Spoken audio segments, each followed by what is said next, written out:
What is going on, everybody? Justin here, aka No Good Comics, and welcome back to the channel. Tonight we are talking Omni X-Men. The Omni X-Men show is back, and we are talking about issue 150. So nice round number there. We've been going all over the place with talking about Avengers Annual 10 and other things like that. So this Omni is bringing us right back to the main series here. So X-Men 150, and of course I have with me my co-host, my man here, John from John's Comics with Kids. John. Yeah. John. Oh. I just had time to make a quick sound. Oh. We're starting, right? We got time. You have a little. I didn't think we were doing anything important. I just made a quick sandwich. I was hungry, and I knew we were about to get going, but I thought it was good sandwich time, right? I guess it's we are live, John, but crap. I guess maybe it's not the best time to go do this. It's all right. It's important to have sandwiches from I'll time eat to time. quickly. So. Just down that thing. While you do that, we have a guest with us tonight. It's our first time being on the Omni X-Men show. I hope she doesn't mind you eating your sandwich. I know how important it is to eat sandwiches, especially at busy times. You want to do that. But our guest for tonight, as we break down 150, is my great friend Hailey, aka Shy Comic Girl. Hailey, what's going on? I wish I had a sandwich. I mean, this is the perfect moment to be eating a sandwich. I miss the Momo. there's times not to eat and there's times to eat, and this is one of those times. And we'll learn here more of some important times is when to eat sandwiches. For those wondering what's happening with the show right now, we're just having a blast, and if you don't know, you will know soon enough. It means you haven't read issue 150 in a long time. Which is a mistake. Yes, that's true. So Hailey, welcome. Thanks for hanging with us. We appreciate it. Thanks for having me. Absolutely. And I see everybody got the hat memo, so I'm glad that we connected there as well. Let us say lettuce. Get it? You have lettuce on the sandwich. Let us say hello to the chat real quick, and then we will get right into this because we have a lot to talk about, and we want to make sure we keep this in an appropriate amount of time because John and we have another show later on with JP from JP Collects talking about some Black Hammer. So and there it is. So first up in the chat, we have my man Ryan, aka Magic Lasso, says, "Oh, hi, No Good Comics, Justin, John, Hailey, and Miss Diana Ross. Question: why doesn't Magneto wear this costume anymore? Answer: because the days of fuchsia passed. Fuchsia. I'm here for this dad joke. Yeah, Lasso always opens up the show with a classic dad joke that we shake our head to. Great stuff there, Ryan. Thanks for hanging out with us. Oh, and thank you. Appreciate that, man. Hey, we got Brandon, Comics Kings, in the house as well. What's going on, Brandon? We got my man Azor's Tiger, who was just our guest recently as we talked Avengers Annual 10 over on John's channel. So, Eric, good to see you. Yes, that was a blast. Let's see, scrolling through here, we also have my man Kevin in the chat. What's going on? Entropy in Comics just caught his live stream the other day, hanging out with him for a little bit. So Kevin, always a pleasure to see you as well. All right, I think we are, my mouse not working at the moment. NC Slapjacks. Oh, there it is. Boom. All right, NC, what's going on? Hello. Thanks for stopping in as well. Yeah, I don't know why my mouse is not working. Anyways, so we are talking about 150 here, and I figure. Quick reminder: we are gonna, have questions at the end of this, so stick around for afterwards. You can win or get your name entered into the raffles that John and I will be doing at the end of this season.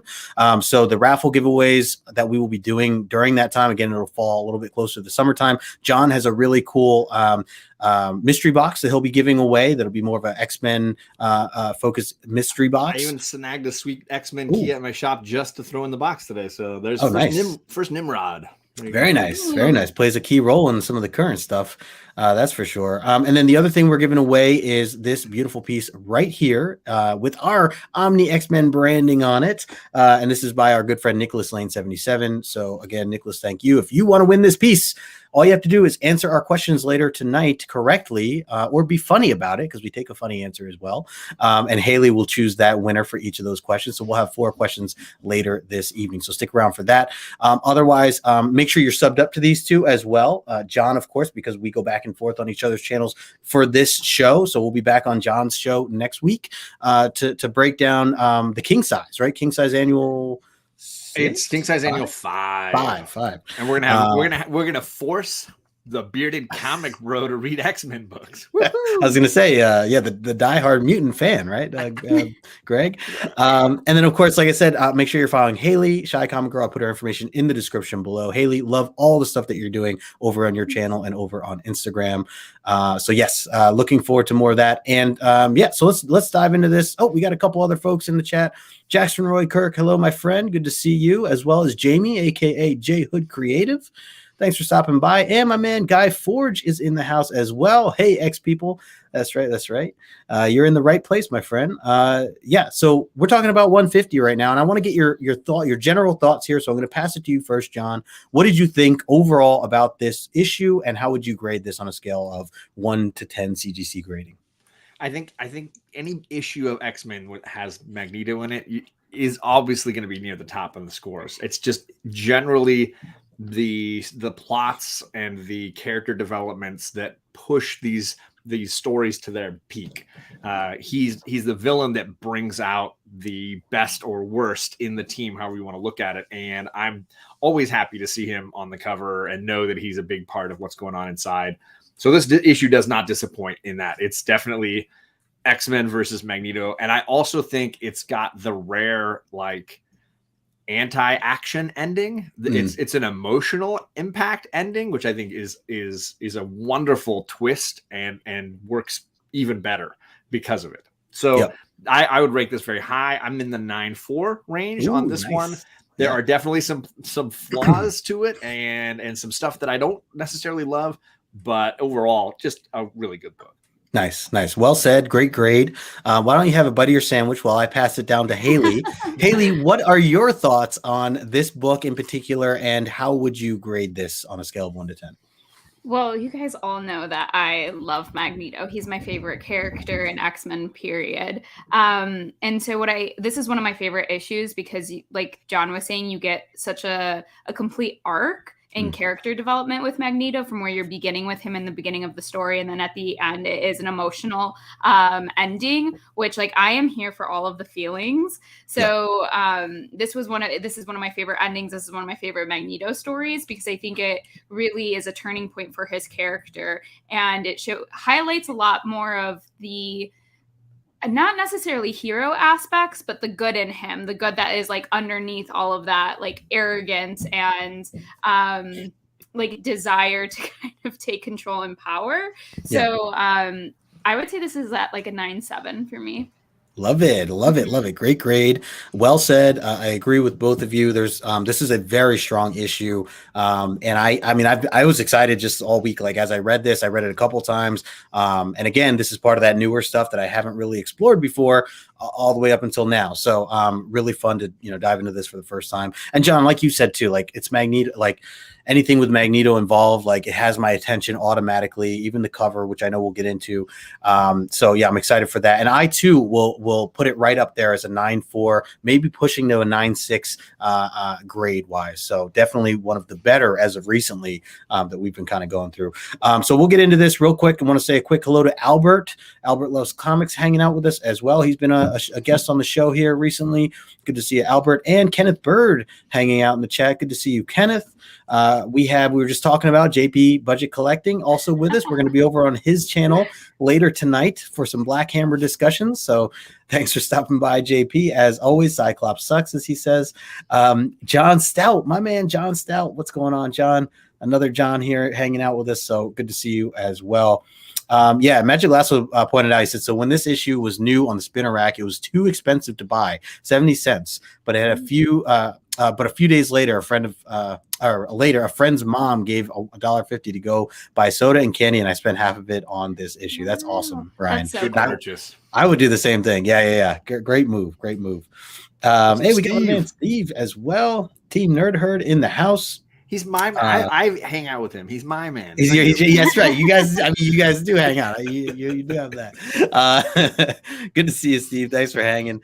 All right, let's get into this. So I have the slide up here. I'm really excited to get into these slides. And so right off the bat, this beautiful cover here, a lot going on, but in a great way. And obviously tells a lot to the story that we're about to break down. So John, what are your initial thoughts of this particular cover?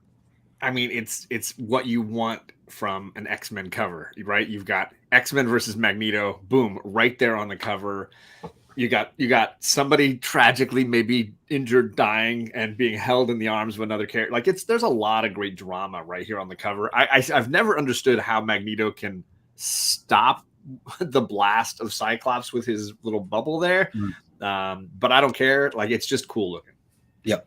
Agreed. I'm with you there. Hailey, what about you? What are your thoughts of the cover? Well, I just wanted to, show off my cover. It's the X Flex here, the X Flex. Yes.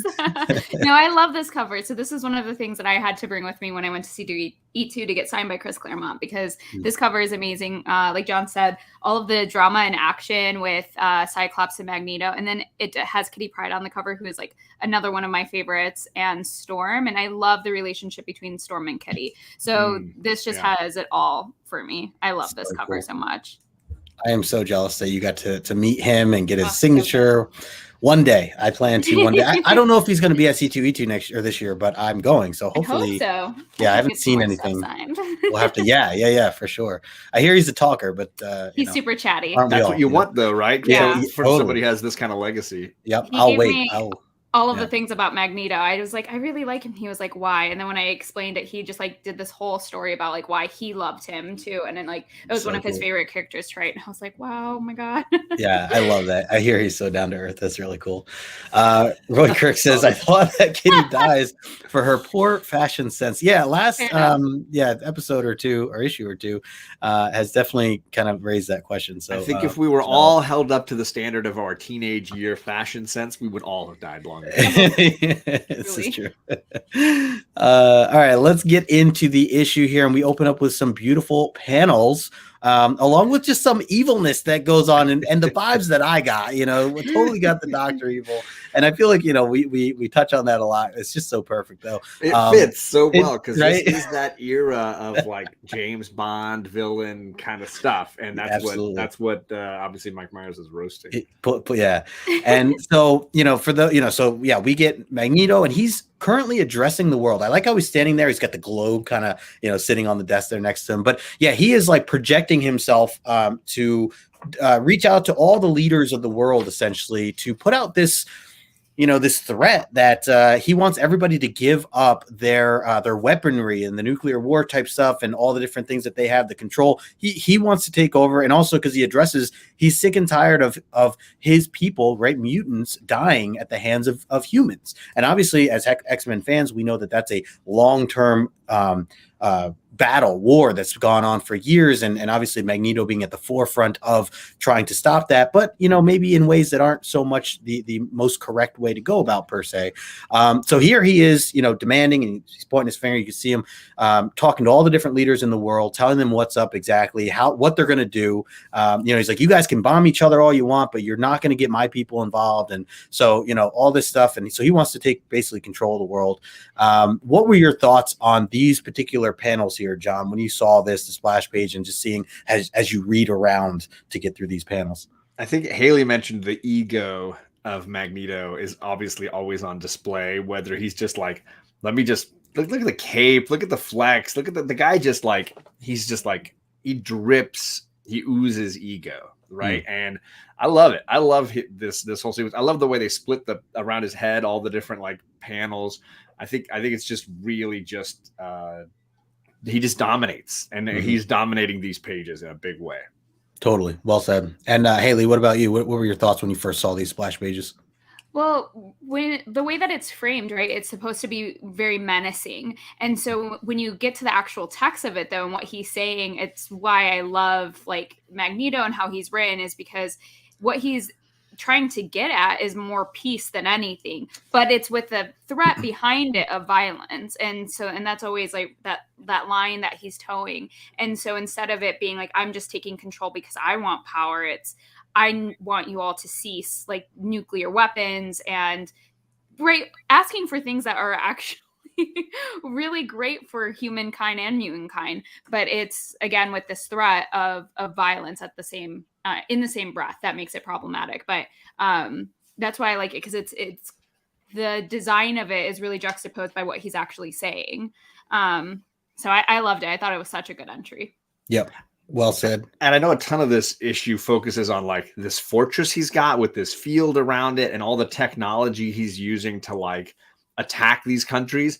I feel like the cooler tech is like this hologram system that he's got that just projects him wherever he wants in the world for his projection to appear. Never explained by They never explain this thing at all, but it's legit the most like impressive tech that he seems to flex in this whole thing is like, I can appear in a submarine. I can appear in your mom's house. I can appear anywhere I want to appear, and that's where I'm going to be. And you just have to deal with it. And not only appear, but he also can like hear. Like he's as if he's in the room, so he can hear the discussions as we get to later. Like he even said, like he hears these orders that are put through, and he's like, "No, you will do no such thing," and all this stuff. So it's like that is some crazy tech for sure. It's great. I don't know that we ever really see this technology used as often as it is in this one issue.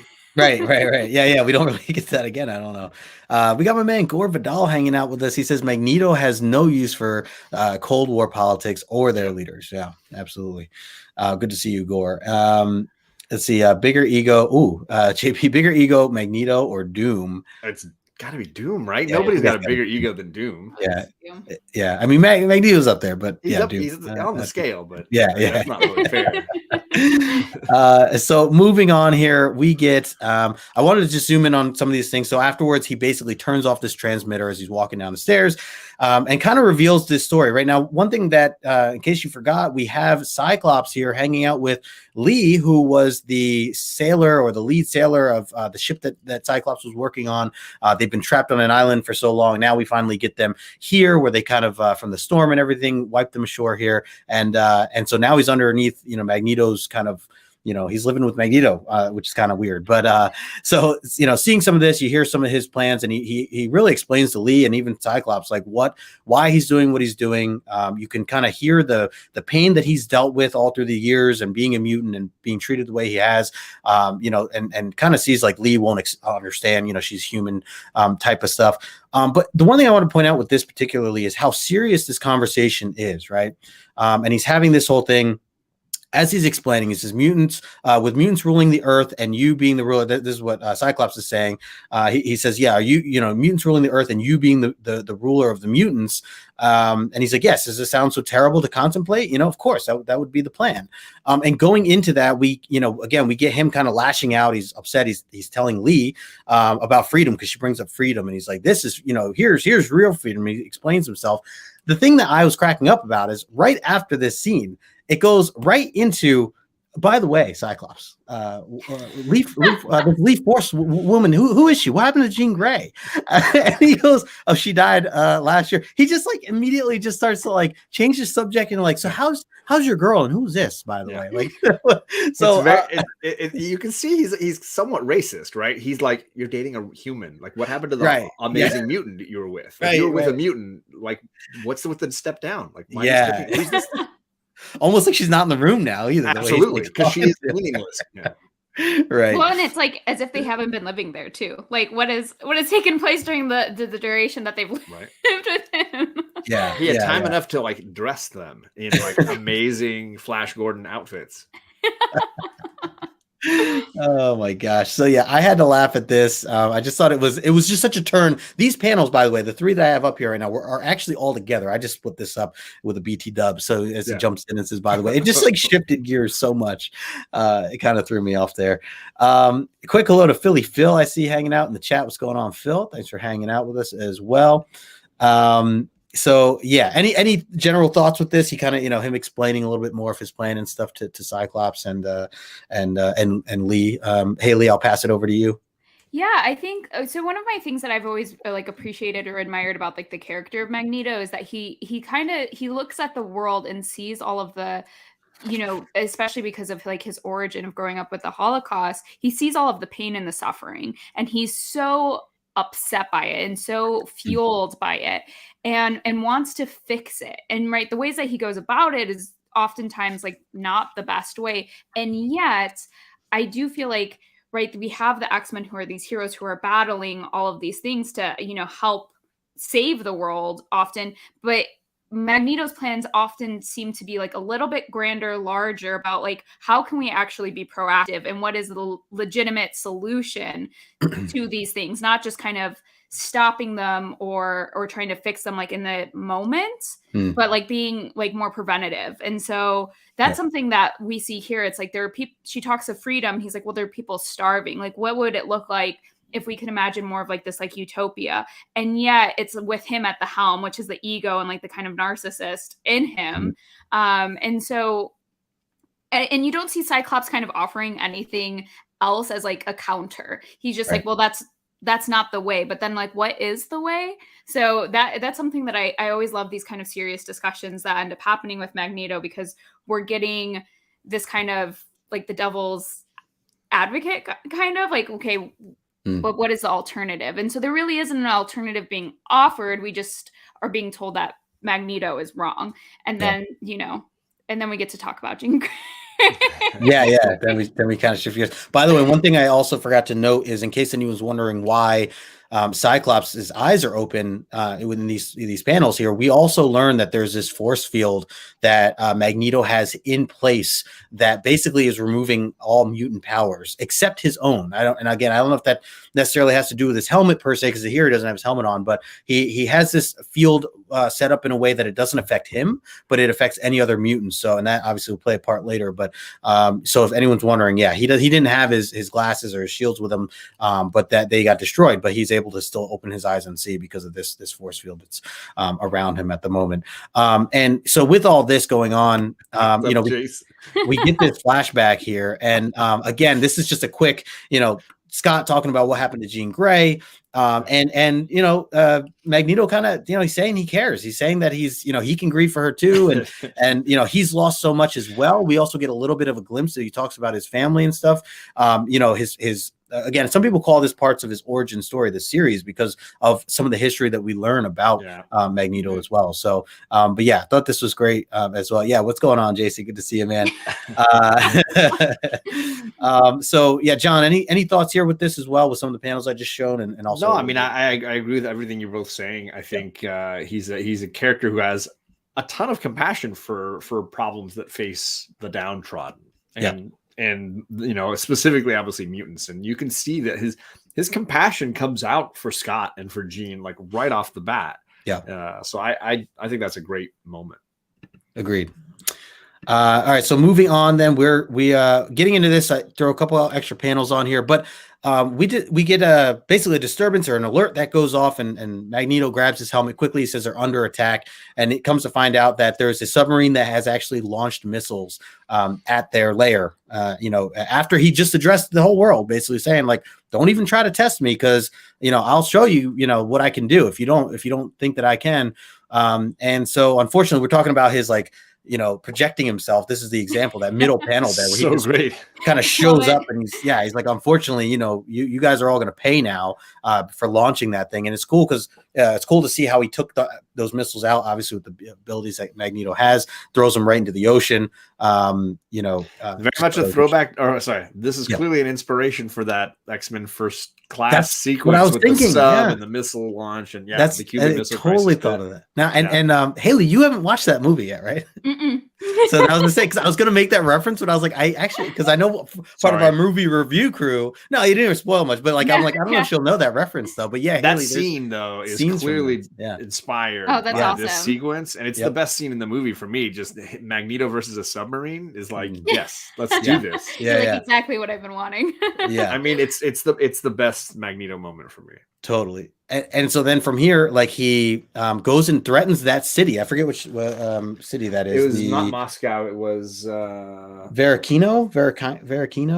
Sure, why not? The city of Veracino. I don't know if I'm saying that right. Attempt to That's good enough. And this is in Moscow, right? I think so. He's telling them. Or near Moscow. So he basically creates this volcano with this tool that he had, this weapon that he has, Magneto. More technology. Where he's able to create this volcano underneath. And basically what he does to show his power is he allows them to have this rescue of all the folks that are there. And he basically says, like, try me again, and next time I won't give you the leisure of rescuing all your people. So really powerful scene there, just to kind of see, what happens. And again, him proving himself, like, don't mess with me. So yeah, that was wild. Hailey, any thoughts on this as well before I move on here? Well, I think I love that it's like just flexing his powers. Yeah. It's so much fun. But I think for someone who toes the line so much, right, with a lot of his feelings in some ways, he also goes to such extremes within like a snap of a drop of a pin, essentially. Right. And this right. is just like that moment where it's like you cross him, or like JP is saying, you know, you're doing the thing he doesn't want you to do, and then all of a sudden he's on the extreme of kind of being his own dictator, or following suit in the people who have harmed him in the past. So I just love that. You know, it's like one scene you see him really compassionate, and then it's like this other end of him devoid of that compassion. Yeah. Well said. And from here, we get a little glimpse here. We get Lee Forrester kind of sitting on her own. She feels so detached as she's human, and she's she's hearing this whole master plan, and she's realizing like how Magneto really feels. She kind of shows like her love for Cyclops here, saying like, hey, this is obviously a bad situation, but if there's anyone in the world I'd want to be with, it's with you. So, we've slowly started seeing this relationship grow. So little by little. So we had that scene. And then to move on from this, jumps over to this scene here, which I'm just putting the sandwich out there. So anyone that's not familiar with why John here has been eating a sandwich so far this whole time, we get a flash forward to the jet here, the X-Men's jet. Was it the SR-71 Blackbird, and they're losing control essentially. So it's like just a total different scene. And as you can see, like Storm's yelling Wolverine. He's asking everybody to sit in their seat. And meanwhile, Wolverine's the only one that's not in his seat. He's standing around her. He went to go get a sandwich, is what Kitty Pryde said.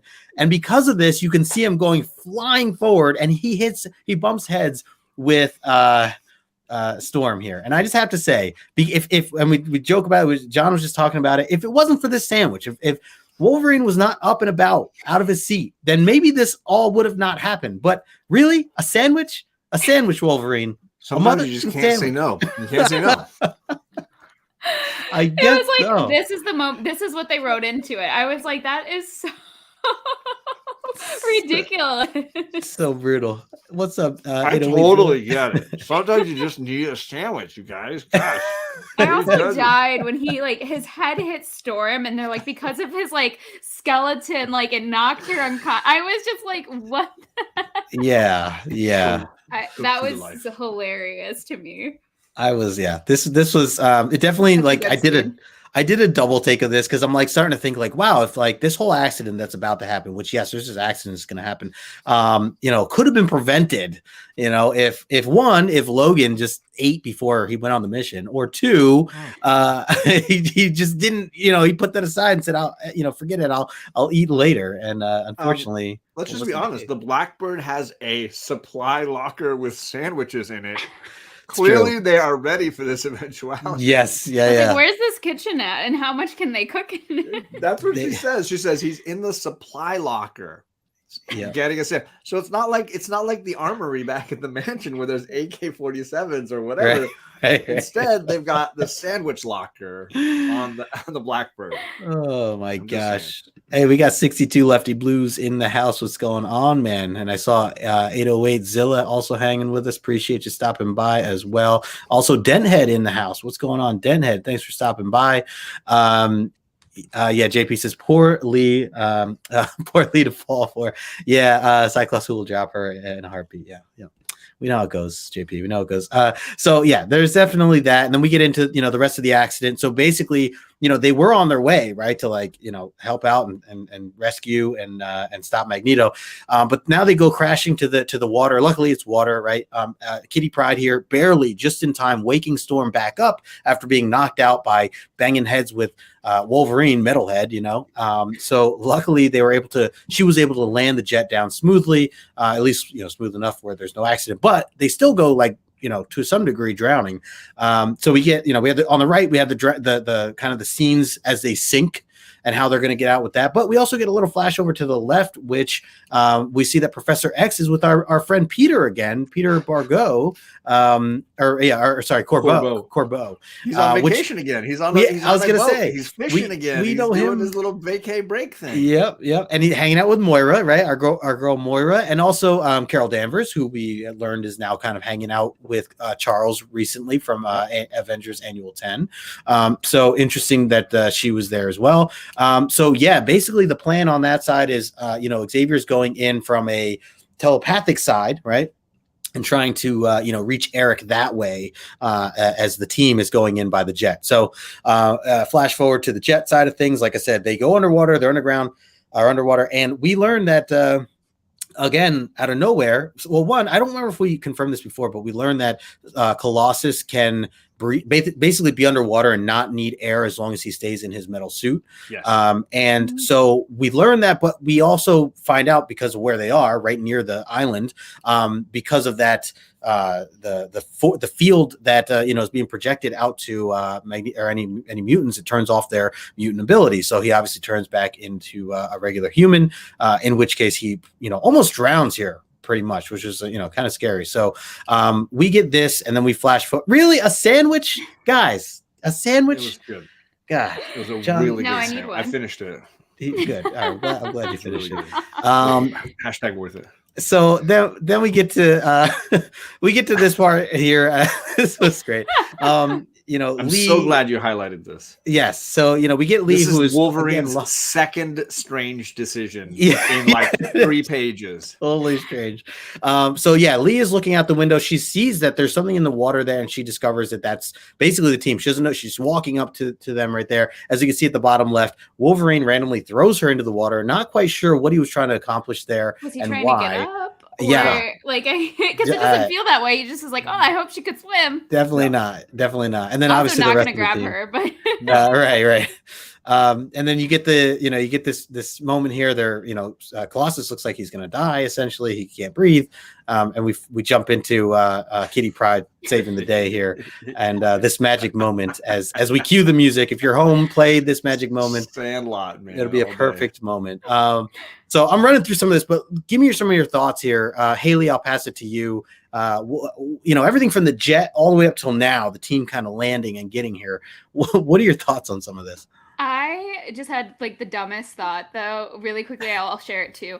Please do. When Colossus turns like into his like human form, yeah. The way that he's drawn reminded me of Gaston from Beauty and the Beast for whatever reason. I was like, it's giving me some major Gaston, and I just had to share that. Totally, look at that. Yeah, that's Gaston for sure. But we see the Wolverine scene was super weird with him like pulling her in. But Lee's like out there like really contemplating like her love for Cyclops, and like what she can do to help. I just feel like she's just gonna get left very quickly. So I just like wasn't paying attention to her. Love the whole Kitty saving Colossus moment. I mean, I love Kitty. Love that for her, as like her love for him is just like kind of hidden, but not really. And like obviously they all survive, and just like seeing them without them realizing that they don't have their powers, and just kind of figuring out, all right, now we have to actually fight Magneto without all of those powers. Like, what's going to happen next? So I feel like it really ups the ante with this with these panels, which made me really excited. I was like, okay, how are they gonna, when reading this, how are they gonna pull it off? What are they gonna do? Yep, totally. Hey, we got Noggin Comics in the house, and also Perry Comics in the house. Johnny's asking you what kind of sandwich that was. I mean, it's the gone kind. It's the eaten kind. It's the I'm on an important mission, but I just don't care kind. Just gotta eat. John, what are your thoughts here on some of this stuff that I've been going through? I mean, certainly the Wolverine is just on a roll this issue, and I think he's just derailing, and that part of it I find hilarious. So that I can do all day long. Everything else is now like just the silliness of these costumes is just all happening. I think Kitty Pryde all of a sudden is like, I found my people, because look at the way everybody's dressed now. Yeah. But yeah, no, it's I think it's exciting to see them have to strategize without their powers. That's really cool. Ooh, I got to try that, Perry. Oh, Steve's hope they have that at Disneyland. Yeah, there you go, Eric, cueing the music right there. Sing along, folks. So yeah, this was definitely great points all around. And so we get like Wolverine kind of sneaking off, or not sneaking off, but he's starting to move on once they know that Colossus, is in fact, awake and alive again. And then we get a little surprise from Cyclops. This finally they're running into each other. Think about it, this has been issues, right, John? How long ago now? I feel like is that Cyclops has been with, or has not seen the team really. I'm trying to remember which issue was his exit. Let's see here. 138. 138 was his exit. So now we're at 150. So, 22 issues. No. Wow. 12 issues. Yeah, that's a good amount of time. So they have like a little tease here for a second, little rejoicing and seeing each other and hugging, but they get the explanation. Cyclops explains kind of what's going on and what Magneto is planning here and what they have to do to kind of stop this. So in order to do that, they decide that they're going to split up. They're going to go in a couple different directions here and handle two different things at once. So you can see the majority there on the left as they are they're coming out. Now, I wanted to point something out here, and I think I saw someone in the comments also say this, but because they don't have their abilities anymore. Oh, that was the one thing too, that in this scene, down at the bottom right, Cyclops is saying how even though we don't have our powers, we all still have abilities and skills that we can use to maybe, somehow try to stop Magneto. And so with that, one thing I wanted to point out, the ability or skill that he named for Wolverine was his claws still, because yes, he still has his claws. But technically he shouldn't have his healing power anymore. So because of that, when he goes to like bring his claws out, shouldn't he be like bleeding or in pain or I mean, he says that even in the movies, he says it always hurts. Like it always hurts. So the pain, he's not immune to the pain, but yeah, certainly he wouldn't heal from popping the claws as much. Now, I've also heard people say that part of his mutant power is that he has bones that are claws, like he has bone claws, and that would those vanish? Like, I don't know. Yeah, I don't know that it would stop things from existing. And maybe just, I don't know. It's interesting. Good questions. Yeah. Azores is asking if he's still on that desert island. No, the island turned out to be Magneto's secret lair. Yes, secret lair. And he's got the lady and he's got Scott here dressed as characters from Flash Gordon. Really yeah, so they're quote unquote rescued, but really just living under the house of Magneto. I don't know how rescued that is. So we see them split up, and on the left here, as I was saying, like Wolverine, they find the machine. Basically, that's their job. Is this big machine that Magneto's been using to threaten basically the world, and they're going to take that out. So that's their side. The guys are there. So then the girls split up on the other hand, and they're actually going to find the actual computer system and try to hack into that. And also they kind of stumble across Magneto himself. So you see them there on the right hand side, trying to figure some of that stuff out, but. As we go on here, this is some cool stuff. So Storm is able to still, pick the locks, which we've learned back from, 104 when they were first captured by Magneto or whatever issue that was. And she has her lock picking skills. She breaks in, she sees Magneto sitting there. And it's interesting because she kind of ponders on like, should she kill him right now? Should she do something about it as he's laying there, basically, knocked out, just sleeping? Which I don't know. I found that interesting too, by the way, that he was just like deciding to sleep. He knows that Cyclops is there. Technically, couldn't Cyclops try to like break into? But anyways, so I thought that was really interesting, and especially coming from someone like Storm, who we know has vowed not to kill, or doesn't want to resort to that type of violence if she doesn't have to. So I just thought that was interesting that she's starting to think that. Meanwhile, the guys down there, they're trying to take out the machine, and they start clawing away, which was cool. Wolverine kind of going at it, right? And there's some wackiness. The guy, he almost falls off. What were some of your thoughts here, John, on seeing some of this stuff? Seeing the skills that are being used here. Yeah, I mean, I love Storm's moral dilemma. That's always been something really interesting about her character, is where she draws the line personally. And this is a great moment. She's also always the one that seems to sympathize with the villain. We saw her with Doom and the relation, the fact that she was kind of interested in Doom in the same way he was captivated by her. She clearly had a response to him, and this is the same here. She's clearly looking at Magneto and thinking, like, I don't think I can kill him, but I know he's a threat, and he's an impressive guy, whether you agree with him or not. I do think it's hilarious. Their strategy is like, let's just cut some stuff up. But they're like very picky about what they cut up. Later on, it's like, no, we're just going to mess this place up. Yeah, they go all out. Hailey, what about you? What are your thoughts here on some of this?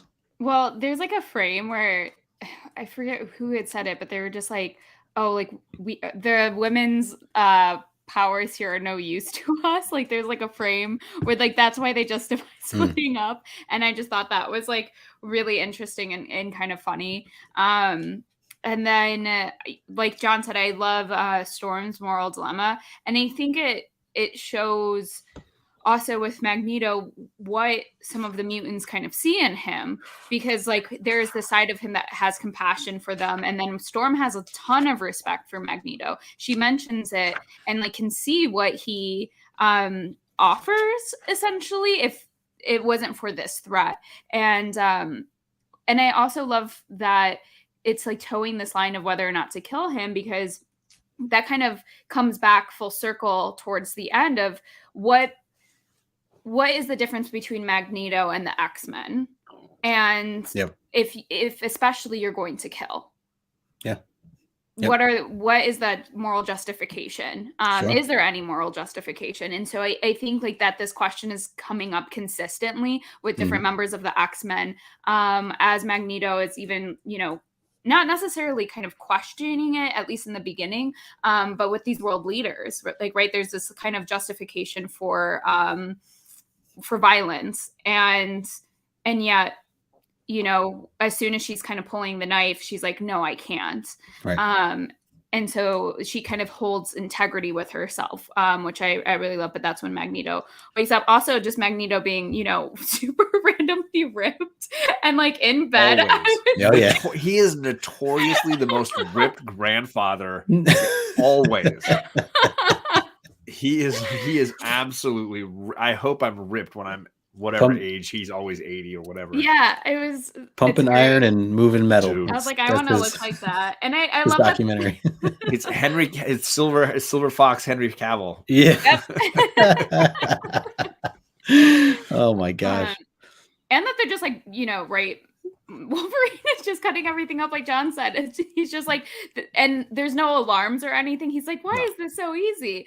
And when we get to the future scenes, it's like some of my favorite flex of Magneto's power.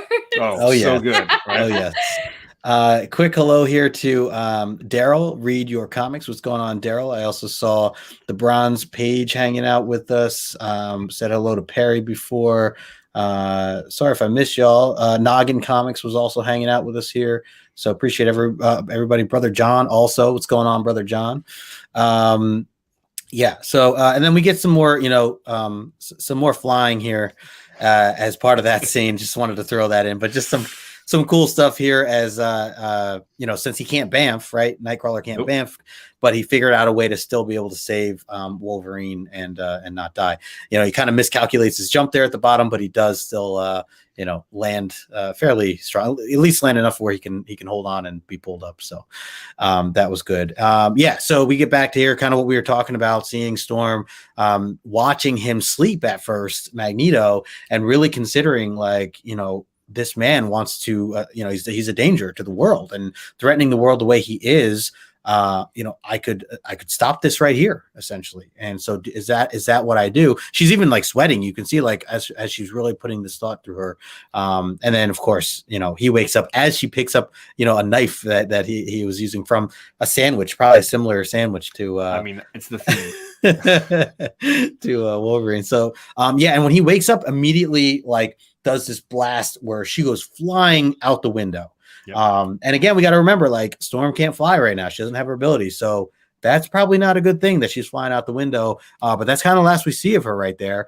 And he quickly, I like how quickly he can, like, wear his clothes or whatever that is that's happening. You know, obviously his helmet, you know, I don't know if everything's made out of something. I think that's the first time we've seen him materialize his costume before. I don't know that there's, and maybe someone can correct me. I know Jay Hood knows a ton about this stuff too. Yeah. I don't know that I've ever seen Magneto make his costume materialize like that before. Just like, it's not on me, and then it's just like the molecules are on me. Yeah. So that's a first for me. Yeah, no, same. I thought this was a pretty badass scene, seeing him here on the right, or when Xavier shows up. So you get Xavier popping in here for a second. Some really cool, like you can't. So Xavier's like ripped too. I mean, I know this is an astral projection of him, but he's also ripped, and they're kind of having this mind battle going on. But I loved how clever this was when we see, and Hailey, you'd mentioned like just seeing some more abilities of what Magneto's capable of. The fact that even when Xavier's far away on a ship, mind battling him, he's able to control the screws, the metal screws that are attached to where Xavier's sitting, and they don't notice it. You know, you can see Carol Danvers there looking through the telescope stuff and just like not paying attention. I thought that was really, I mean, this is an eye opener for just understanding really what Magneto can do. So Hailey, what were your thoughts on some of this stuff? I felt like these pages were so cinematic, like especially the close-ups. I felt like I was just going through film, it was just like playing in front of me, which I absolutely loved. And the fact that you're just seeing Magneto flex so many different kind of powers throughout this issue. You're just like watching him pull one trick out, like one trick and then another and then another. And it, like you were saying, Justin, it just really opens your eyes to the magnitude of his powers, and I was totally here for it. I also love that, like, you know, you have Carol Danvers on the boat, but like you don't see her do absolutely anything. Nope.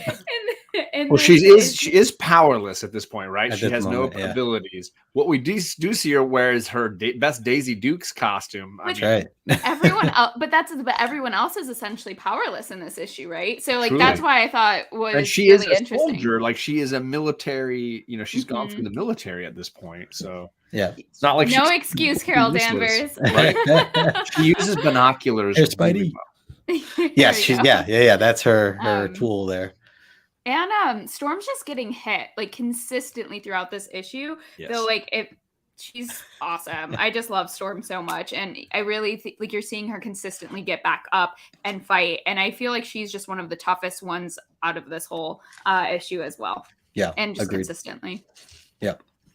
Hey, we got Joel the Geek in the house. What's going on, man? And I saw Air Spidey hanging with us as well. Thanks for stopping by. Jamie said, as a master of magnetism, Magneto's powers are rather undefined. I mean, he's Omega level. We saw what he could do on Mars, I guess. But yeah, brother John, Astral Professor X is ripped. Yes, he is. The man is shredded. I mean, if you're gonna make an astral projection of yourself, you might as well go all out. Just go for it, right? Yeah. Really? A sandwich, guys? Really? I'm saying. Perfect time. Gosh. All right. So we get into some other interesting things here. And so I put these, using the gift here. Like, all right. So let me not jump ahead of myself. First of all, that panel on the left of Carol Danvers, seeing Professor X go flying out of his chair, or with his chair, I should say. Carol Danvers, the way she's drawn there, does that not remind you of Jack Kirby a bit? Like the face and the eyes, like some of that old school Jack Kirby stuff. Do you know what I'm talking about? I can see that for sure. Yeah, I thought that was something that just kind of randomly stood out to me. But anyway, so yeah, you see the team now. They are again barely hanging on as they destroyed this machine that Magneto had essentially built. But as they do, and they think they've won, Magneto here in the middle panels here kind of shows up and holding hostage 3 of their team members.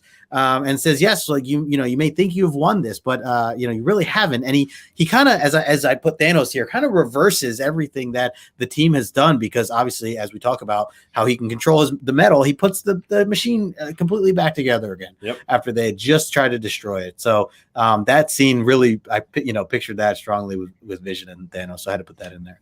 I get it. And if he holds those 3 up, I'm like, Lee, go ahead. Yeah, well, Professor X. I mean, maybe Kitty Pryde in that costume. Yeah. I mean, you're like, oh, all 3 can go. I mean, just I'll still fight. Yeah, JP. Oh man, yep. She's still wearing. She didn't get a costume change. I don't see the roller skates though. I'm a little disappointed by that. Yeah. So yeah, some interesting stuff there. Hailey, any thoughts here too with again, seeing some of the abilities here and Magneto showing up and putting together this machine again like it's nothing. Biggest mic drop moment. That's what that felt like to me. Oh yeah. And it made me think of like him just like standing there and like looking at Wolverine like, oh, you kids, like you dumb kids thought that you, because I think I'm not sure if it's in these panels or the next, but he's like, oh, there is a way to beat me. Totally not it. Like you completely missed the mark on that. And I just felt like that's so patronizing. And I loved it though. I was like, again, the ego, the arrogance. I'm here for it. I love it. Yep, absolutely. It's a big show. So with all this happening, we actually get a flash over to Storm, who is actually still alive. She is hanging for dear life, but she is still alive. And this is something that, again, we were kind of questioning, or I was kind of questioning, did she, because she can't fly, did what happened with her being thrown out the window the way she did? So she was able to hang in there. Any fans of Monty Python? I just watched this movie with the girls like a week ago. Oh, did you? Oh, no. They did not love it like I do. But. Yeah. It happens. The great moment, like the fact that she could find a way out, like Hailey's been mentioning, her ability to get out of difficult situations or soldier forth even when she's been hit in the head with an adamantium skull.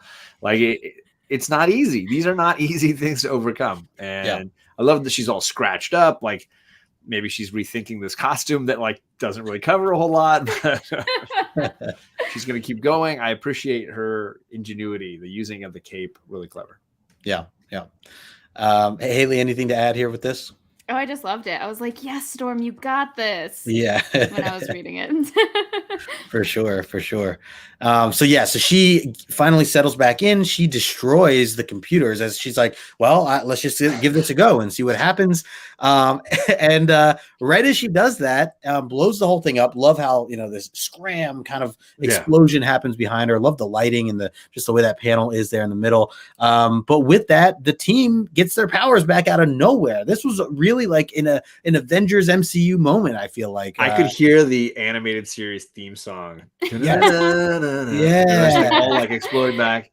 I just think it's hilarious that like they were like really strategizing at the beginning. No, we should cut these first and then destroy this thing, and that's how we'll destabilize the whole machine. They walked right by the computers. They passed the same freaking room, and now Storm's like, I got a chair, and that's all I need. All I need is this chair. And I'm just going to take care of it. She might have a concussion, JP. Maybe that's why she's making these rash decisions. This was wild. I love this team breakout, right? And my least favorite moment is once I've donned the ruby quartz visor the X-Men carried in their emergency pack. Are you... Who's got the emergency pack? Nobody here was seen carrying an emergency pack earlier. When did they hand him these visors? Exactly. His dialogue here, just to like prove that he had it. And once I've done the ruby quartz visor the X-Men carried in their emergency pack. Come on, man. Not one person had that. It's a lie. All it takes is a moment where you just show somebody handing him it or somebody wearing a pack. Nobody's wearing a pack. There's no pack. Right. Maybe it's where the sandwich came from. I don't know. I'm just saying. Hailey, what do you think? To Jackson White Kirk's point, why would they even need to carry? He's not an X-Men anymore. Why do they even care? Why do we even have this in here? Better question? What other stuff is in the emergency pack that they don't need anymore? Sandwiches. 100% sandwiches. In my head, the scene that came back to me was like how they split up and the men were supposed to be the muscle that kind of broke everything down. They're like, oh, we don't need the women. Like their powers won't matter for this. And then Storm's just coming in here, taking a chair to the computer. And now everyone has their powers back. I was like, yes, that's Wolverine how you do it. One really power, right? Just slash stuff. And he failed. He didn't do the right room. Like he picked the wrong room. He picked the wrong room. Wolverine. He's really having an off episode. 100%. So moving into this next one. So basically, now that the team's all together, they're like, let's just throw everything that we have at them. And you see, Nightcrawler coming in from behind. You see Colossus, bashing the wall that collapses down on him, and Cyclops just giving the order, like, yeah, let's give him everything that we got. So that was kind of what I pictured. Dodgeball. Yeah. Dodgeball. I think it's Eric from that. I don't know if you've even read Little Avengers versus Little X-Men by Scott Snyder, where he basically did Avengers versus X-Men, but like as if they were Calvin and Hobbes characters. Like they're Oh, really no. tiny. Oh my They've gosh. each got their own little clubhouse and they're like fighting each other. And it shows them going to school together. And they do dodge. There's an amazing dodgeball cover where it's like Cyclops being hit with a dodgeball and like his laser beam blasting out. So this is perfect. This is perfect. Yeah. Oh, that's hilarious. It's an amazing like hardcover you can get. It's perfect for kids and adults who like Marvel. Little Avengers versus X-Men, so good. Sounds great. Scotty wrote amazing. it and drew it. It's perfect. Nice. Yeah, well, this definitely I feel like fits the scene here for some of the action, the way the team kind of works together here. But even this, so Storm creates a vacuum. This is the gift, right? So Storm creates, that was my push. So good. But I love the scene at the top left, that bubble of just him using his force field, stopping everything that the team's throwing at him. And meanwhile, the real deal is Storm trying to what is she like sucking out the air, or creating this vacuum with the storm that she's creating to essentially weaken Magneto and his abilities. So kind of two plans going on here while this is all happening, which I thought was clever. And I love the panels on the bottom right. Storm, anytime she's like putting in work the way she is, creating this stuff, it's so seeing her face expressions, so badass, and just obviously the way the winds are drawn and everything. So I loved all these panels here. Hailey, what were your thoughts on some of this? I just can't get over that Nightcrawler just took a beam and tried to knock him in the back of the head with it. I was after everything that we've seen this entire issue, that's it. That's how we're getting him. Don't pick something metal either. The whole thing was amazing. It's all questionable. But yeah, Storm is a badass, and this is get a piece of wood. Really great. That's what I'm saying. Find some plastic or brick or something. Yeah. Just do better. Yeah, exactly. So great. John, do you have anything you wanted to add here? I mean, really, it's the next panels that I'll jump right into the battle continues on the next panels. And so here you go. And for me, it's how long does it take Magneto to realize that two of these X-Men are basically made of metal and I can throw them around? It takes way too long for the master of magnetism to be like, hey, that big metal guy and that guy with a whole metal skeleton, I could really cause some damage just throwing these guys around a little bit here. So that what irked me. I mean, I guess he was taken by surprise and it was all just kind of hey, in the moment, I couldn't realize that there was a lot of metal around me to use. But for me, I was like, dude, this X-Men team is made for you. You could absolutely destroy, you could rip Colossus apart and then stab everybody with the pieces of Colossus. You could win with that. I think it's hilarious that Colossus is I should stay in my metal form. Why? No, dude, don't do that. What are you thinking? That's your gimmick. Just don't. Right. Agreed. Hey, we got Hyper Combo Comics in the house. What's up, Hype? So I just thought it'd be appropriate to put some of these Magneto kind of controlling them as puppets essentially and throwing people around like that. So I thought it was really cool. Hailey, anything to add there with Magneto beating the team with their own team?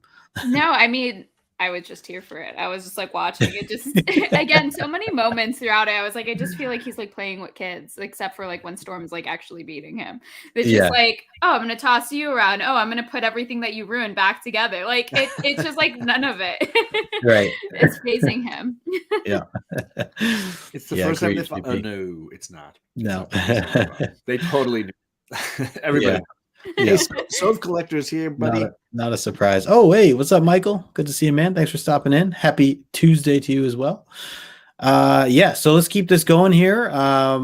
We have a couple other things. So we get even Professor X, he's trying to send these these mind bolts his way, and none of this happened. I love that scene there, Wolverine smashing the helmet off of Magneto. I thought that was awesome as well. And then on the right hand side, we actually get Cyclops, who obviously is concerned for Kitty. The whole team's really concerned for Kitty, being that she's the youngest. It's dangerous for her. He asked her to actually run off and try to find the computers, get to the computers and destroy them. So this was a little bit of a Cyclops leader moment here for sure. I know JP won't appreciate that line, but but we get I like that Kitty Pryde's still very much involved with helping the team even at a young age.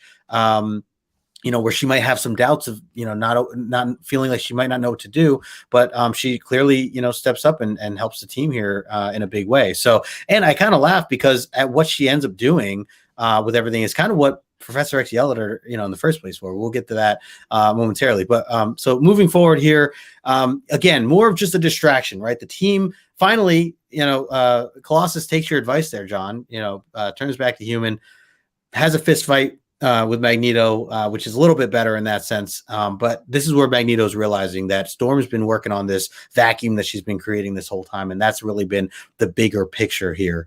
And so he ends up shooting her down.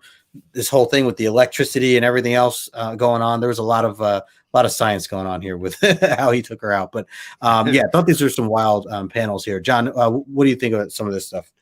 I mean, it's exciting to see the ways in which magnetism and weather are interconnected. I think that there's a ton of, anybody that knows anything about weather knows that magnetism plays an important part in our weather systems. And so to see the two of them who have somewhat connected power skills face off. So when she's using electricity to combat him, he is able to like manipulate some of that and gain power from some of that. I like that back and forth a ton. And JP, there's a lot of computers here. You realize he's got the computer for the volcanoes, the computer for the hologram, the computer for the shutdown mutant powers thing. Yeah. He's got lots of computers. He's a computer genius. So JP, so Storm took out the one that was downing all their powers. That was the one that she had initially taken out. But the main like violent weapon, that was the thing that he put back together as the team tried to trash it. So that was where now they're trying to figure out a new way to kind of take that out. I'm going to go to the next slides here because we have a couple other action type slides here, and then I'm going to pass it to you, Hailey. But we have, we see Kitty Pryde as she's running through the machines, and she's realizing like, oh, okay, this is what I have to do. Just got to run through the machines again. She noticed that it's like miscalculating and destroying them essentially. Meanwhile, Magneto, I should have had like a Star Wars gif in here or something because he looks just like, when Darth Vader or now I'm getting the characters mixed up, but basically like all the electric shocks and everything going to Storm here. Pretty wicked stuff. A little Emperor action. Yes. The Emperor Palpatine. And then the explosion happens as well. Nightcrawler bamps his way as he's able to still use his abilities, take out Storm right before she died because it wasn't looking good. Luckily, Colossus jumped in the way for that. So this explosion happens.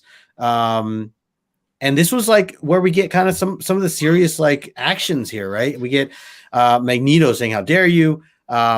Kitty's like frozen. She's terrified. She doesn't know what to do. She's never dealt with Magneto before. And Magneto realizes that what she just did, blowing up the machine, the computers that she did, this is it. Like that was his plans that are now destroyed. And he is so furious about everything that he goes above and beyond here to where he ends up taking Kitty Pryde out. And I mean, she's essentially dead is what it looks like here. Right.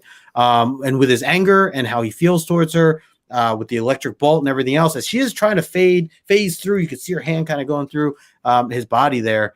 And then he comes to this huge realization of like what he's doing. This is this is a huge part of the book, right? Like really seeing the character of Magneto come to this realization of what he's done, how he's turned into this monster of the very thing that he's like trying to stop in a way with the world of destroying humans. He's become that type of monster. So again, I know there's a lot of stuff here, but I want to pass it to you, Hailey. What are your thoughts on this? Obviously some big messages here and learning a little bit more about Magneto.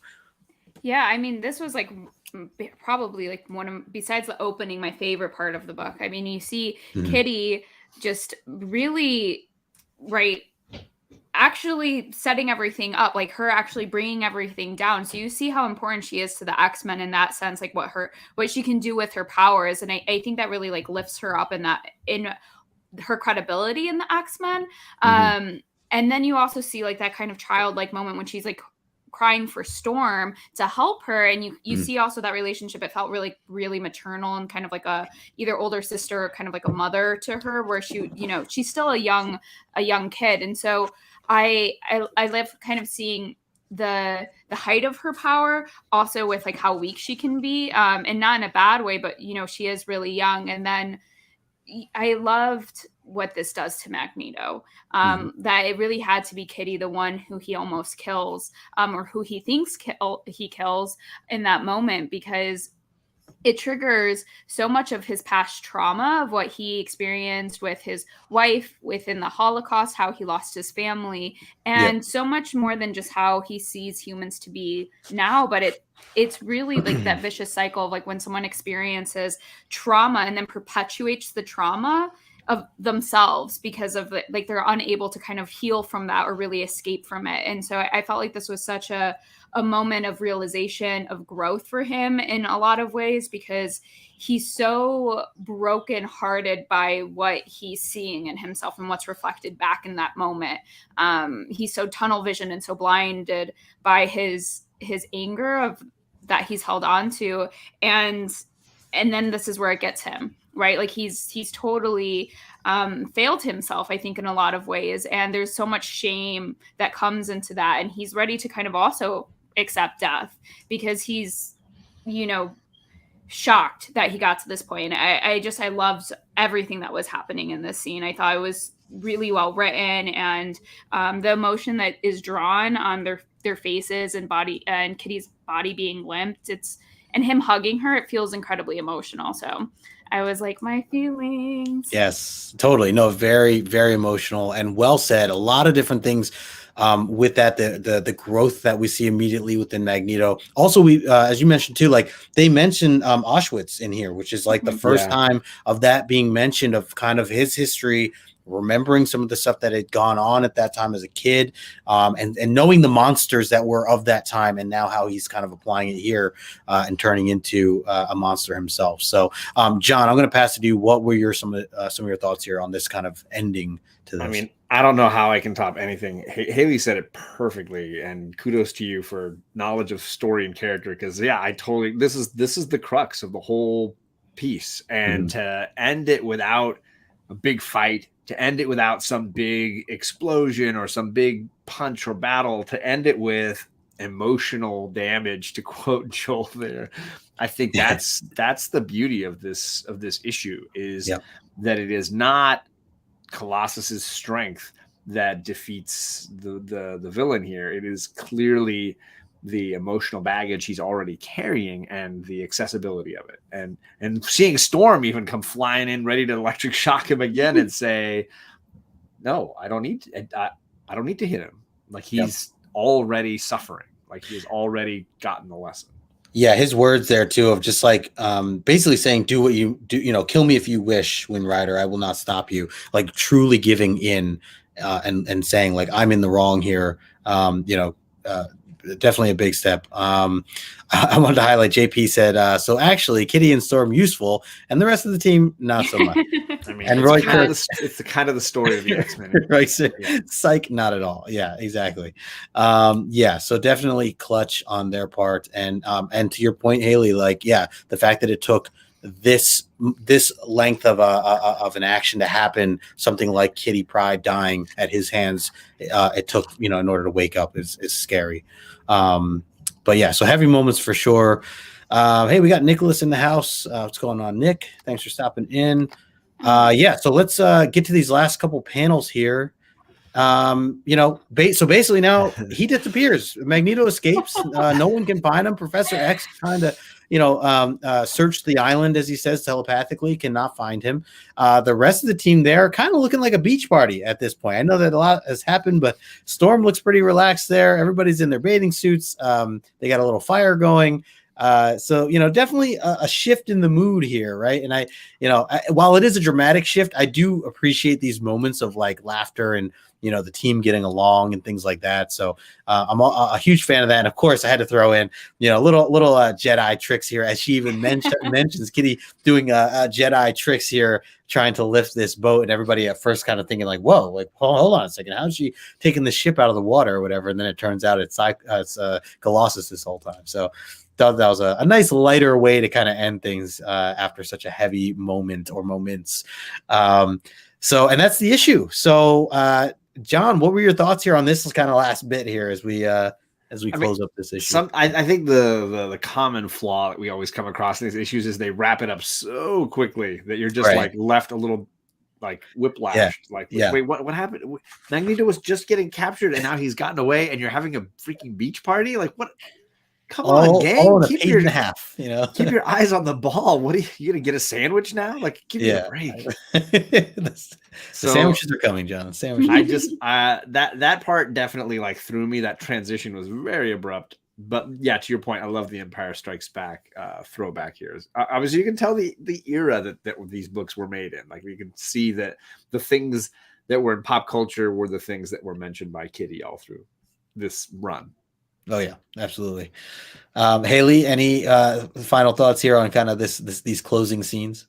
Yeah, I mean, I also agree. It was like super, like you turn and you're like, oh, okay. I just like the first thing I saw was like Storm in a bikini and just. I will say something like before, just like diving into like how light this ended. I thought what was really interesting was to bring up the fact that he was in Auschwitz, like right when in that moment, like the reasoning behind it. I feel like there's rarely any kind of justification for for almost killing someone, and I felt like there was a lot of layers to that that I really appreciated as to like that's the moment when they're writing that into the story, and then right you get this. I love the ending though. I will say, as like abrupt as it was, I was cracking up when they're like, wait, Kitty can do that, and then it's actually Colossus getting was it the submarine or is it the their plane? ship? Their plane, yeah, their ship or their plane. So good. I was like, just her now being fine, like she's recovered very quickly, and they're just there's little marshmallows, and then there's something about like Cyclops and Lee, alluding to them getting on. So everyone's doing well. yeah, it's kind of a lighter, some people saying Paradise Island. Ship being underwater, does that mean all of Wolverine's extra sandwiches got ruined?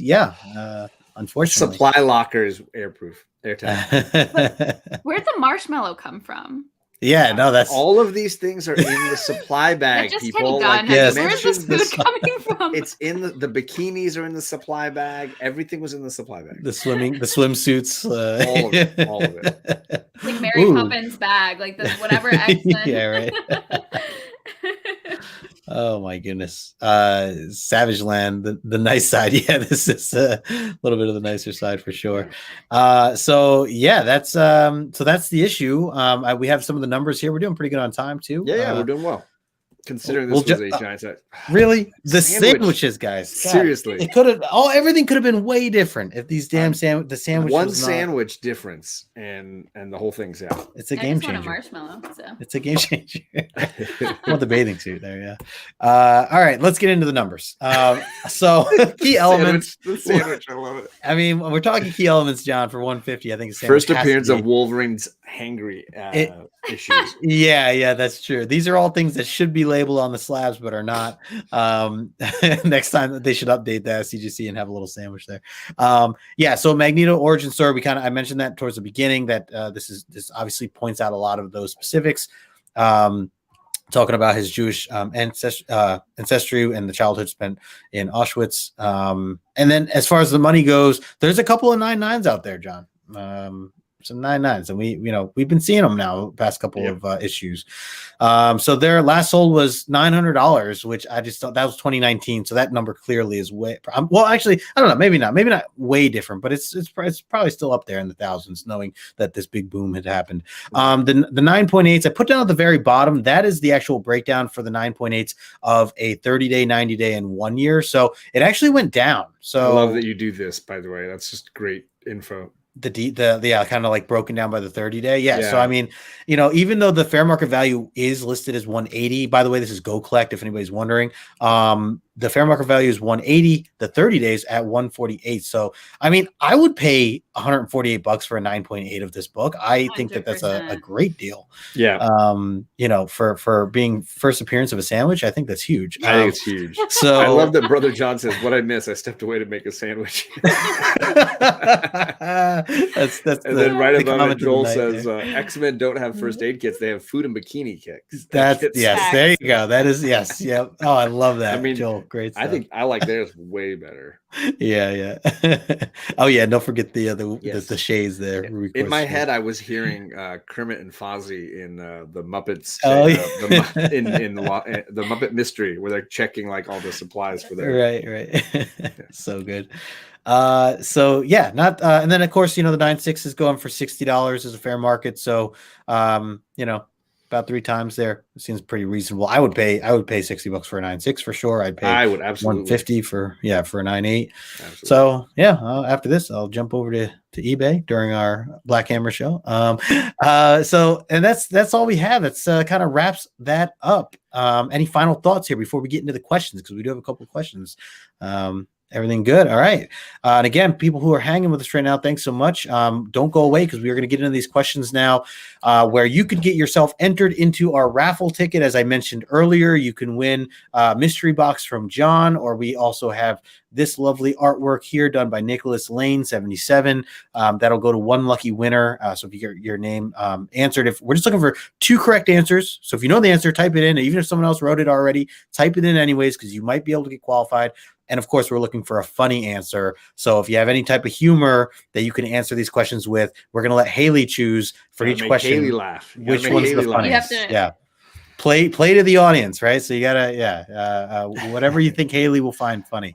All right. So John, I'm going to pass it to you first. What's your first question?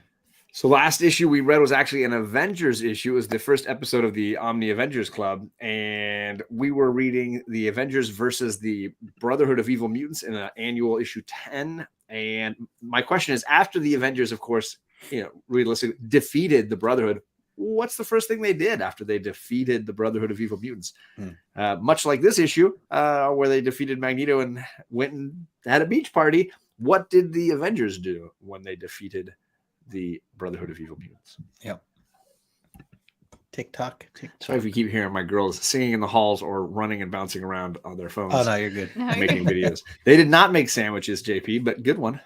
Clever. Partied like it was 99. I mean, that's possible. Quick, my X-Men to the Blackbird, Wolverine. Wait, did we pack enough sandwiches and our bikinis? So perfect, Joel. Perfect.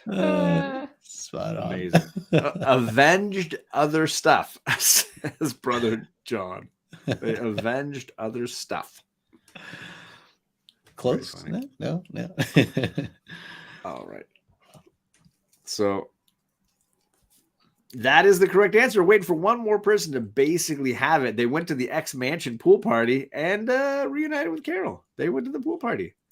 That was it. I'm out of gas. Come on, Michael. Funny answers today. Not true. Come on, Michael. You got this. I don't believe you. So far I got one correct answer, and whoever copies and pastes first, they hit up the pool party. I mean, bikinis and shawarma, close, but I'm going to go with Azores with the second correct answer there. They went to the X Mansion, had a pool party. So bikinis, yes. Shawarma, no. More bikinis, exactly, JP. More bikinis. Hailey. So any thoughts on some of? You got our 2, right, John? We have Azores and Lasso. I have to put on their bikinis at shawarma. That one's. You want bikinis and shawarma? Yeah. So Joel the geek. Where's Joel. that one?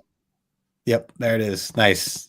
Joel, you got a raffle ticket now. I think you actually have some other ones. So does he have a couple? Okay, nice. Sure. Oh, okay. Forgot you. Oh, your list. All right, let's keep this going. My first question of the night is going to be, I'm actually going to change this a tiny bit, John, because I had a third and I want to go with this one instead. So my first question is, what was Spider-Woman doing to Carol Danvers at the very beginning of the issue? Something was going on at the very beginning, the first splash page, and even a page or 2 after that. What was Spider-Woman doing to Carol Danvers at the very start? The comedy here is wide. It's wide open. You really just you set people up. You really just set them up for comedy here. So again, remember, this is Avengers Annual 10 that we're talking about here. So with the beautiful cover. Yes. Yep. Let's see. We got. There's some interesting things. Yeah, making her a sandwich. Ooh. I think I mean, I don't know about you. I think somebody beat Magic Lasso, I think, was second, in my opinion. I agree. So the first one I would have here as the correct answer is saving her. Jamie. Yes, she was saving Carol Danvers. And then the other one we're going to give is Magic Lasso. Yeah, caught her from the bridge. That's right. She was falling from the bridge. So it's just like repeated lasso. So yeah, you got to be. And if you just You gotta copied and copy paste, man. pasted It'd be all you. Ryan, you'd probably get a lot of points. All right. Pillow Brother fight. John, pillow fight, brushing her hair, and telling her how to save money on her car insurance. So Those many are- options. They're all great. Yeah, holding her hand. Yeah, we had baking a sandwich. We had twerking. Talking about Chicago deep dish pizza.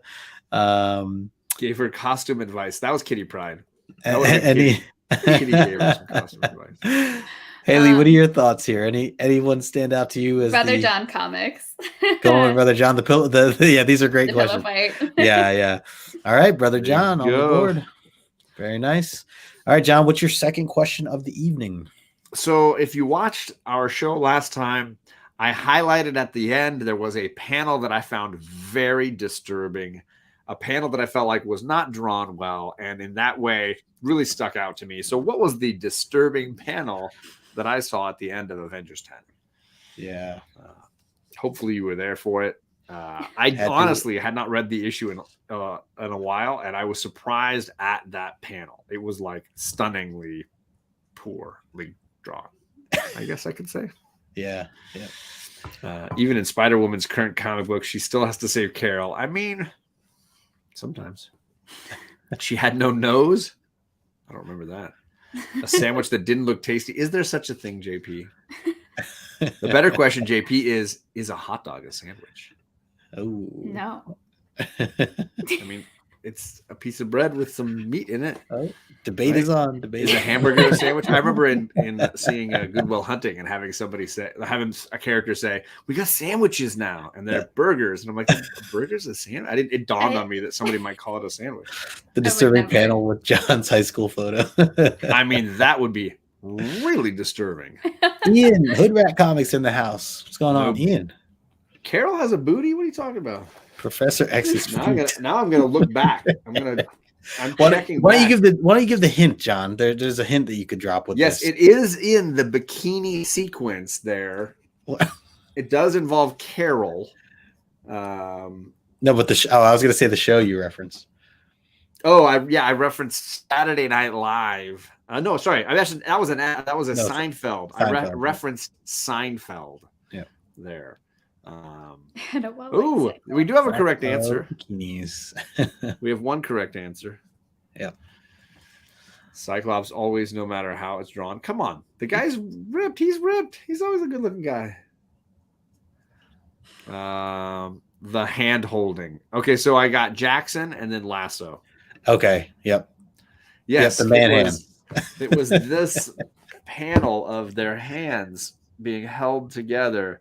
That's supposed to be Carol Danvers' hand and Jessica Drew's hand. It looks like Beast and It looks like Beast and Nightcrawler holding hands. Right. Two man hands with some serious claws on there. Really does not look like those two ladies. The man hands, indeed. All right, was there a funny answer that was worth keeping? Professor X's feet. I'll give it to Okay, nice. Azores. Yeah. Azores again. There you go. Where was that? Oh, yep, there we go. Nice job, Eric. All right, one last question, then we're going to wrap it up here. So the my final question has to do with one of the fight scenes towards the beginning. Now, the question is, where did Wonder Man land after being struck by the Blob in battle? So right off the bat, they were in a fight. The Blob escapes, right? And he basically backhands Wonder Man, and Wonder Man goes flying. And it was actually said, at least a whereabout of where he was going to land. So we're looking for the location. If you recall the location. Azor says it looked like Arnold and Carl Weathers' hands in Predator. I mean, basically that's basically where we were. John says on his back. All Disneyland, right. a Wolverine sandwich. I see some answers that are not correct, but that are what I had guessed. Right. Magneto's Right. pen. To the moon, Alice, to the moon. In the volcano lair. His lair In the volcano lair. with laser beams. Or freaking lasers. Your stock is rising, number 2. Pretty sure it was Good Albuquerque. answers. It was not Albuquerque or Albuquerque. New Jersey, but I thought it was New Jersey from memory. I was like, is it New Jersey? Instead, do you want to give him a hint? The hint is it was actually calculated by Vision. So there was a panel where Vision actually mentions these calculations of where he thinks that he'll end up landing ultimately. It's so funny because it really did remove Wonder Man from the book for the most part. Like he didn't show up till much later. Yeah, he was kind of out of things. And they're like, "You okay?" He's like, "Yeah, I'm fine." He just hit me really hard. Like he was like, "Yeah, he just Took me a while to get back. It just took me a while to get back. It was not Detroit Rock City. It was not Jersey. Station Bobby. What's going on, brother? It was not Florida. Yes. The tour bus of Diana. I mean, I guess the hint I was going to give is it's a borough. It's one of the boroughs of New York. Yeah, that's fair. So, I mean, not you the can Hudson just River. We're at least in the right state now. Right. I don't know, John. We might still get some other states here. I mean, it's possible area if you know, depending on if you know your boroughs. Australia, JP is not might be a little bit farther. The blue area of the moon. Everybody knows one borough at this point. There we go. We got a second borough. Still not the correct one. Not the correct. Here we go. Someone's got it. I'm not going to say who, but one person's got it. I got to mark it down.